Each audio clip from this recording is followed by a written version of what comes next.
going through chemotherapy and radiotherapy, my partner Leanne, being diagnosed with breast cancer, we really doubled down on focusing on like the energy givers in life and really restricting ourselves away from the energy takers.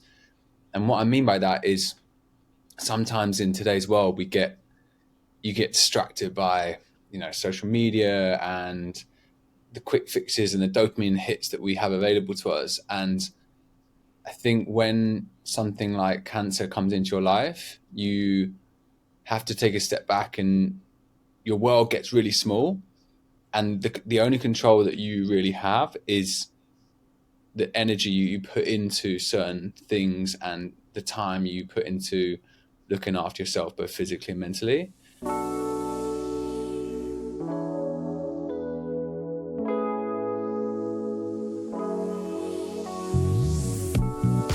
Well, Ben, Alldis, we are so excited to have you on the show. Thank you for joining us. Thank you so much for having me on. For everyone who isn't watching or who doesn't know, I'm here with Ben Alldis. He was one of the first Peloton UK instructors. He teaches cycling and strength. I think that's it for now, right? A little bit stretching, but yeah, other than that, I would teach it all if I could, but they don't let me. Hey, people would love that. So maybe we'll just say for now you teach those. And he is a newly minted author. His book, Raise the Bar, just came out in August of 2023, right?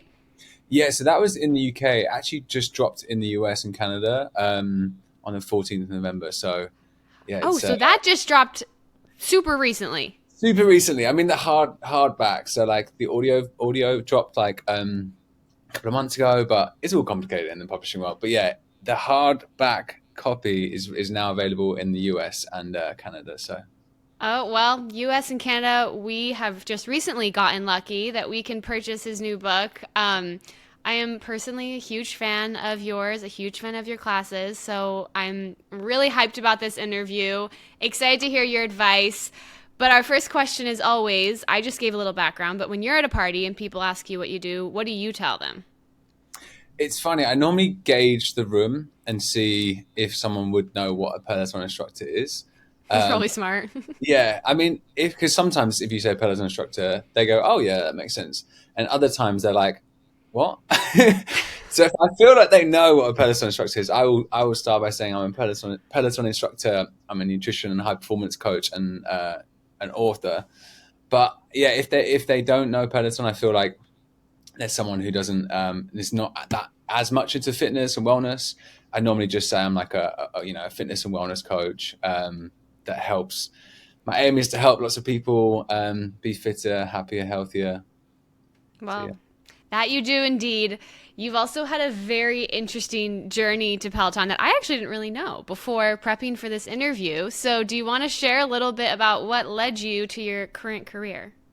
Yeah, so previously, before I joined Peloton, I was coaching classes and clients, but I actually worked full-time in private equity, like in finance. And so when I was young, I was like a high-level sportsman. I played lots of different sports growing up, and I had this goal to be a professional sportsman that never really worked out. Probably just because reality is probably wasn't good enough, but I think I still was part of the very high level sport environment, which I loved and was a massive passion of mine. But my second love was business, finance. And so I actually moved into doing economics university, then managed to a long process of like applying for 15,000 jobs, managed to get a job in private equity. And I just found myself in this world of finance, which was amazing. But if anyone's worked in finance or knows anyone who works in finance, it's incredibly intense. It's quite ruthless. So after 3 years, I hit a bit of a burnout point where I didn't go to the gym, wasn't eating well, was working too many hours, losing relationships, both friends and sort of romantic relationships. And I'd had enough of this industry. And I sort of essentially handed my notice into my boss, and he said, please, we don't want to lose you. So he transitioned me to another team, which was a fundraising team as opposed to investment team, which gave me more time away from the office. And I started to put that time into my wellness, I started going to all these different classes in London and mixing with different people.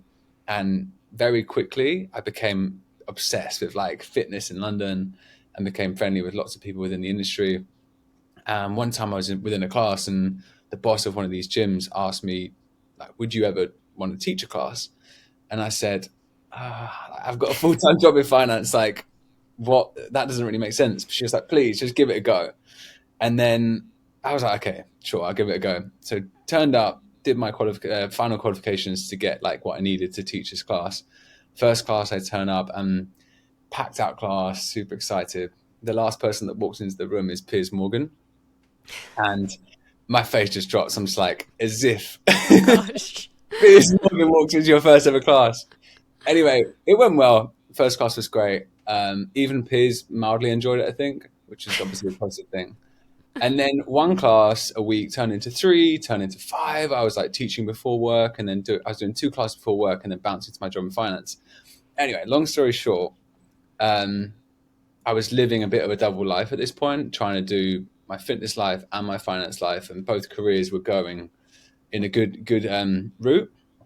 And it was at a point where I was starting to burn out again, and I wanted to make a change. I was looking to lots of different options, whether it was to join like a health and wellness business or something similar. And I was like talking to loads of people, trying to understand what my life would be in that space. And then Cody Rigsby drops into one of my classes in London and pulls me after the class and was like, I've got this opportunity for you. For those that don't know, Cody's an instructor at Peloton who was on a scouting mission at the time. And he offered me the job at Peloton. And Peloton wasn't a name at all in the UK at the time. To be honest, I didn't really understand the concept to begin with, and I wasn't sure about it. And I was like, to be honest, Cody, you seem like a nice guy, but like, I have a job in finance. Like, I'm probably not your person.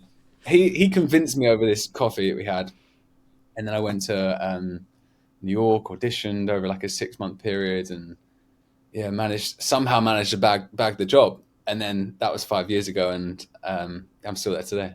I just love the story. I think it's such a beautiful, that could like be this movie of just a complete career shift. And I love it because I was listening to one of the other podcast interviews you did. And one of the parts I loved is that you were talking about, which I feel like a lot of people can relate to.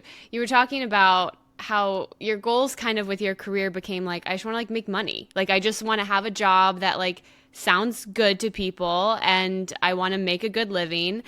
And then you kind of took this chance starting with Peloton with no guarantee that that was even going to happen. How did you kind of reconcile that in your mind? So I think what's interesting, when I made this decision, it wasn't just like an overnight rash decision. Like, I think in my head, I'd made, I spent a lot of time like speaking to people within the industry, figuring out what that day to day may look like. I tried to speak to people who worked with Peloton at the time to understand what their day to day life was. I was figuring out like the career path. Like, it took quite a while for me to feel comfortable with it. And I remember my dad saying to me, like, he wasn't that sure. I sat down with him and he Yeah. was like, obviously we put a lot of time and energy into you. Like, do you really want to do this? Like, and I was like, yeah, dad, like, this is what I love. And like, this is such a big opportunity. And I think he wasn't so sure until I was diagnosed with skin cancer. I think going through that process changed my whole perspective on life, on following my dreams and passions and doing something that was really, really, that I could make an impact. And it also changed his perspective on telling me what to do. So he was very much like, go and do what you love. And so that it all just seemed to happen at the right time. And it was, I feel so lucky for that. That's also a great segue. I mean, you've been through quite a lot of big health situations in your life, and with I think a lot of people are aware of what Leanne's been going through as she was diagnosed with breast cancer. And so, throughout all of these hardships, throughout all these life lessons, what's the best advice that you've ever gotten to date?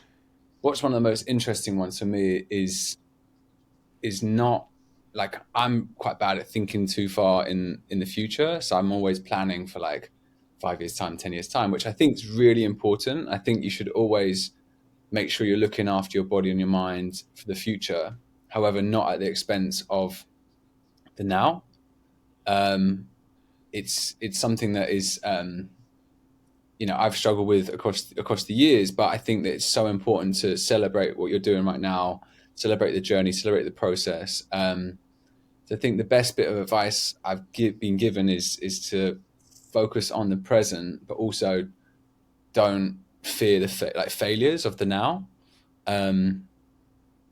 Because really, there's no such thing as failure in life. Every opportunity, every experience could be the stepping stone that you might need to be doing a job in 5 years' time that may not even exist.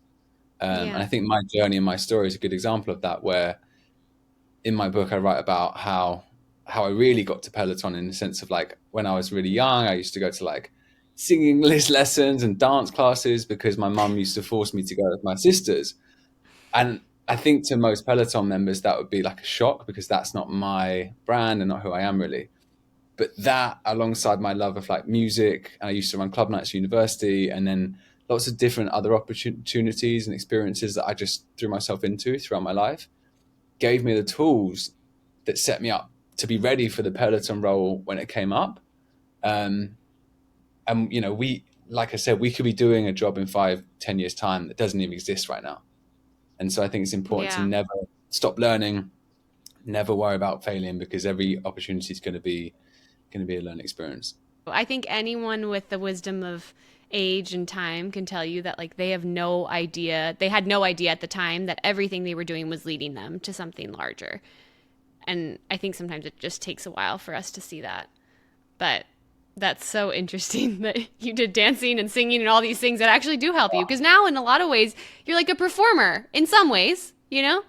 Yeah, I mean, I think it has given me the confidence to throw myself into what Peloton is. And if I Yeah. hadn't done that as a young kid, maybe I wouldn't have had that confidence. Do you have a worst piece of advice that you've ever gotten? The worst one I hate is fake it till you make it, because I don't think that's a good piece of advice. Like, I think it's actually really a mad thing to say. I just think, like, I think the worst thing you can do is fake it, because I think that the twist on that is that it's okay to go into things not knowing things, but instead of faking it, you should be open, be honest, and figure things out and learn. Take every opportunity to learn. Um, yeah, I don't love that bit of advice, and I actually got given it quite a few times throughout my career, and I understand what people are trying to say with it, but I don't think it's good advice. Yeah, I feel like the idea behind it is like, if you act like you are meant for the room, you'll be meant for the room. But I feel like what that really does is just make everyone put on a mask and not Yeah, admit when we're really struggling. yeah. And then they get themselves into a situation, they're like, I actually don't know anything what I'm supposed to be doing here. 100%. 100%. I going back to your more personal life, is there a best lesson that you've learned from one of the hardest times of your life so far? I think in the last year, going through supporting someone going through chemotherapy and radiotherapy, my partner Leanne, being diagnosed with breast cancer, we really doubled down on focusing on, like, the energy givers in life, and really restricting ourselves away from the energy takers. And what I mean by that is, sometimes in today's world, you get distracted by social media and the quick fixes and the dopamine hits that we have available to us. And I think when something like cancer comes into your life, you have to take a step back, and your world gets really small. And the only control that you really have is the energy you put into certain things, and the time you put into looking after yourself, both physically and mentally. And so, energy givers can mean lots of different things to lots of different people. But I think that the more we can focus on that when times are hard, the better.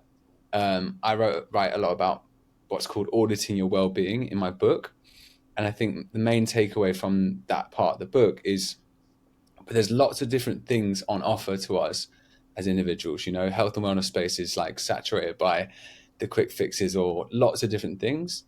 I think it's important to have awareness of certain things, do the research into why these things are important and how they might benefit you, but not overwhelm yourself with to try and get them done every single day, and go on a journey of discovery to figure out what makes sense for you and at what times. So that would be the thing that I lean on is going on the journey of health and wellness and finding joy in it. Yeah, Yeah. I love that. Were there any particular things that you were shocked by as you did that audit on your life and a little bit more intensely because you didn't have as much energy to give? Were there any things where you were like, huh, I didn't think that that was actually taking away as much energy as it really is? Yeah, I think really interestingly, we went on a massive discovery of nutrition like across this period. And when we thought we were like healthy and we were eating certain foods, and I won't go into too much detail, but when we took a deeper dive into like the nutrition space, our nutrition world is so complex, and the Yeah. supermarkets are not it's not transparent. And so we went on a bit of discovery to really make sure that Leanne was being fueled and making sure her body was dealing with the chemotherapy and different treatments as much as possible. And it's been such an enjoyable journey, but a massive um, revelation of like, wow, okay, Yeah. it's complicated, and what is being marketed to us is not transparent, and what is in these products that we think are healthy or we think are nutritious, and not serving your gut and not serving your immune system and whatnot. So that's been something that's been really interesting to go through. Yeah, it is a sad shock. I mean, I feel like my husband and I have also been trying to do that more so recently. And you look on the back of every food, and there's like sugar and things that you would never think would have sugar, or corn syrup and things that should never have corn syrup. And it's like just shocking how much you have to take control over your own nutrition. Like, you Yeah, can't trust that brands are going to do it for you. 100%. I think, but that's life, right? I think we Yeah. have to take control of life. It's like there's not a one size fits all. And I think my biggest bit of advice is there's nothing more important than health, and as much time as you can commit to it, because I know that we're all incredibly busy and we have responsibilities, and if we're looking after kids or have people that we're helping or jobs and stuff. But like as soon as that gets taken away from you, all this other stuff doesn't so suddenly doesn't seem as important anymore. So Yeah. as much time you can invest in it as possible, the best. As you have been going through this difficult, particularly difficult time in your life, were there any like quotes or mantras that you would repeat to yourself, or words that kind of helped you get through some of the toughest days? I realized how important the people around me are. I think like when you go through challenging times, like I said before, your world gets incredibly small. Yeah. And like I've always loved the quote of you are the average of the five people you surround yourself with. But I think that almost also is important in a space when you go through a really challenging time, because it's the people that you can lean on, the people that you can um, really rely on in those moments. And so I think that quote has changed in my mind a little bit, because it used to be all about spending time with the most successful people that could give Yeah. me the insight and the knowledge and all this other stuff. And now it's a little bit more about values and emotional support, and so much more than is this person making loads of money. So Yeah. I think my five people has definitely changed, and I would like to think for the better. Yeah. No, I think it takes a village to get through anything. And I'm, I mean, has that been like the most incredible part of Peloton to you? Like, you have this community of like millions of people. Every time I hop on the Peloton, it almost like brings me to tears. It's like I'm just with all these random people and we're just all trying to get through life. And it's such a beautiful thing to be a part of. It really is. Like when I joined Peloton, like I said before, I didn't really understand what I was joining. I must be honest. Like Yeah. I was obsessed with fitness, and I loved competing and lots of different competitions. And but when I think about it, I was a bit like more individual in my efforts, and like I did work out in class environments and stuff. But when you join a community like Peloton, this what I love about it is that there's people from so many different generations. So one of the most special things that I enjoy is when people come in as a family, and you got like grandparents, parents, Yeah. kids, and then they bring their kids. You've got like four generations in like one, and they're all like, "We love Peloton."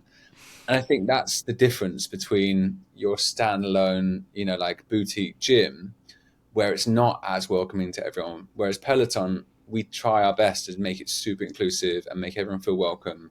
And wherever you're at in your fitness journey, there's a class for you, and Yeah. you can do it whatever time of day you want to do and whatever level you want to do. And yeah, that's my main motivation. Like when people ask me, what motivates you, I'm like, these millions of people like turning up to look like better themselves and keep themselves fit and healthy.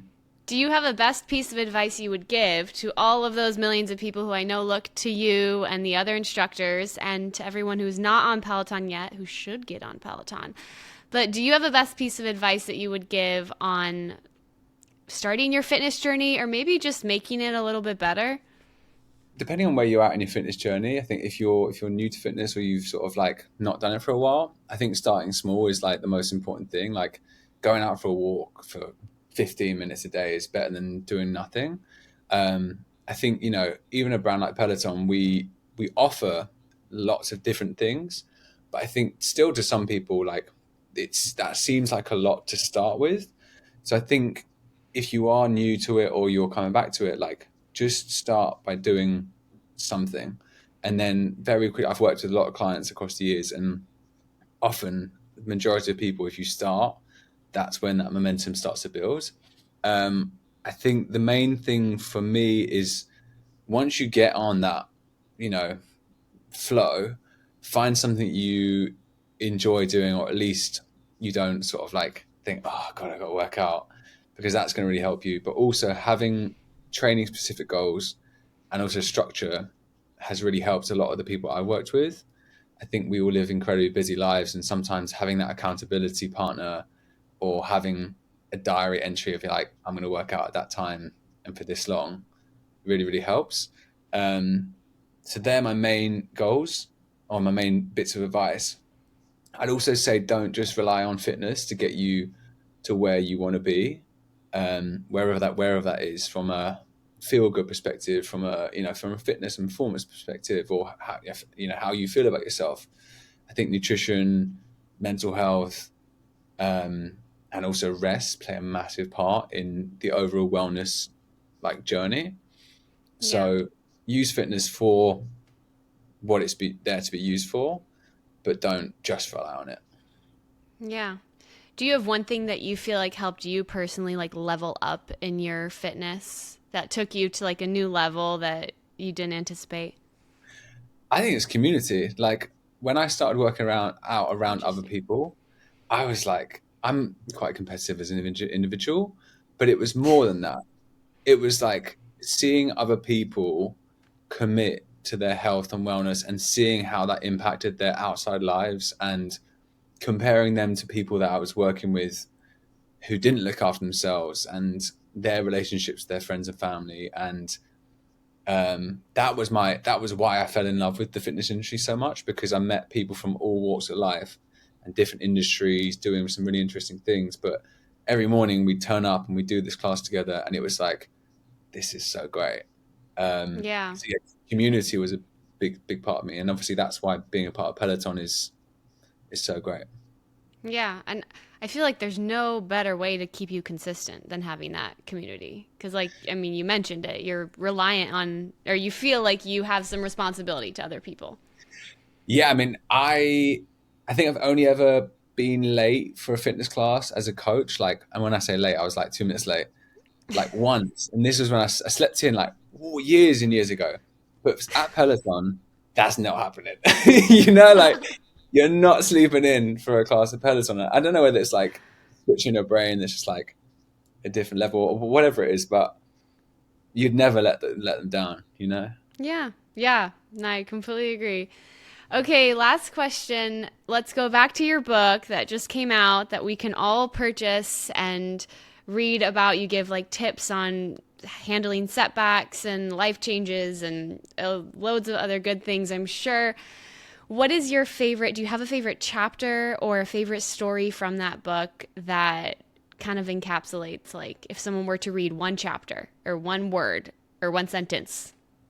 Yeah, so I don't have a favorite. I think the journey of the book gives hopefully people this toolkit to tackle life, whatever life throws their way, they're ready for it. But I think something that really still continues to hit home with me is this concept of what I call the you experience.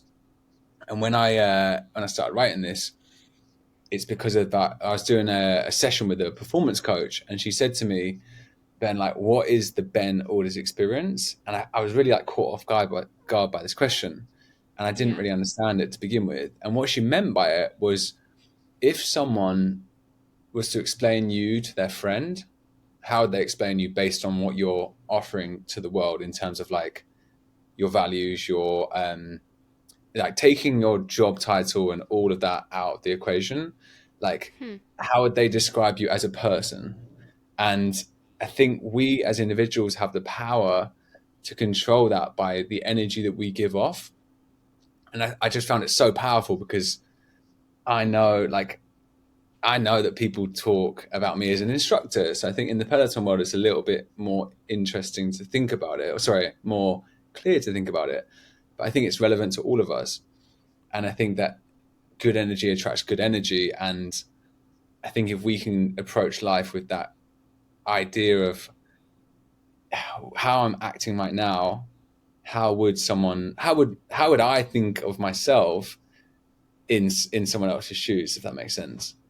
Yeah, absolutely. It's almost like you're a ride at Disneyland or something. And you're like, every time you meet someone, you're giving them an experience. And we don't necessarily think about that experience a lot, but you want it to be a positive one. Yeah. And it doesn't need to be forced. Like, I think the most important thing is just be authentic self. But at the same time, like, I think we can get caught up in just like getting in our heads about life. And Yeah, you never know who you might bump into, or you never know who you might have a conversation with that could change your life. So, absolutely. Okay, so that was my last question, but I lied because I actually really want to hear your answer to if you have a favorite quote. okay. So I think my favorite quote is the one I mentioned before, like you're the average of the five people you spend most time with. But to change it up, I like this quote, Okay. which is find a group of people who inspire you and challenge you, spend a lot of time with them, and your whole life will change. And I think Hmm. that comes back to the community aspect of it. And it's actually the quote that my Peloton sort of like membership group have as their tagline. Oh, I love that. I feel like you are very focused on this outward community and helping other people. And that's another thing when I was listening to a previous podcast you did, you said like when you were focused on your finance career, it was more so thinking about yourself and now you're always thinking about others and that contributes to so much purpose in your life. Would you say that that's also like a best piece of advice you would give someone?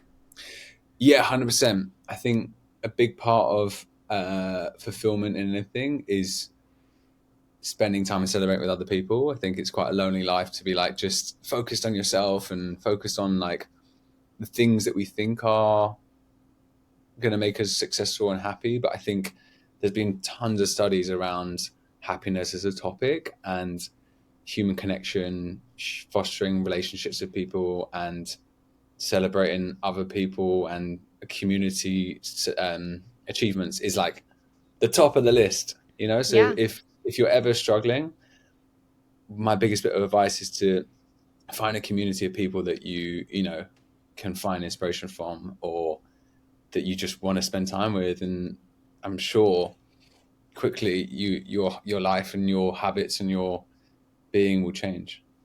A beautiful way to actually end the podcast. Ben, thank you so much for joining us. tell everyone where they can go to follow along with you and as an instructor, as an author, as a fitness coach. How can we support?